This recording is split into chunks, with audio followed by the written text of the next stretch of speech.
Құрметті көрермендер, құрметті тыңдармандар, біздің арнамызға қош келдіңіздер. Бүгін сіздерге белгілі жоғары санат дәрігері, академик, профессор, құрмет орденінің иегері, шипалы емдеу орталығының бас дәрігері, қазақ емшілігі көптомдығының авторы Қайрат Айдарханұлының қазақ емшілігі атты кітабынан қазақ емшілігі рецепттерін ұсынамыз. 24-ші бөлім. Күнбағыс.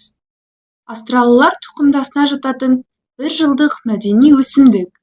Қазақстанда күнбағыстың екі түрі бар: жер алмұрты және бір жылдық күнбағыс. Ем болатын аурулары және істетілуі: жоғары қан қысымынан бас айналуға күнбағыс табақшасынан бірді шыланнан 20 талдық қосып суға қайнатып 3-ке бөліп ішеді. Күнбағыс жапырағынан бір сәріні суға қайнатып ішсе де болады. Ішек қабынуға, дизентерияға күнбағыс табақшасынан бір дананы отқа қақтап кептіріп, талқандап, қан аралас іш өтсе, бір мысқал, іш ауырса, 3 мысқал ішеді. Сүт тәрізді несеп ауруына, ақкір көп келуге, жаңа жиналған күнбағыс сабағы ішіндегі ақ еттен 2 сәріні суға қайнатып ішеді. Несеп жолы қабынуға, күнбағыс тамырынан бір сәріні суға қайнатып ішеді.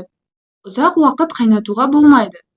Етеккір кірнесіне күнбағыс табақшасынан 1-2 сәріні суға қайнатып, 1 сәрі қара шекер қосып ішеді.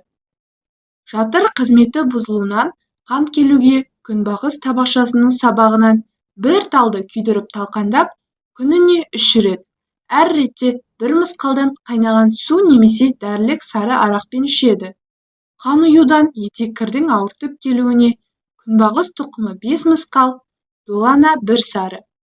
Қуырып талқандап, суға пісіріп, 1 сәрі қара шекер қосып, етеккір келген мезгілде ішеді. Күйікке: қайнаған суға күйіп қалған немесе буға күйген. Күнбағыс гүлін майға араластырып, күйікке жағады. Істетілу мөлшері: күнбағыс табақшасынан 1-2 сәрі, тамырынан 0,5-1 сәрі, сабақ ішіндегі ақ етінен 1-3 мысқал. Осы видеодағы ақпарат ұнаған болса, арнамызға тіркеліп, лайк басып кетуді ұмытпаңыз.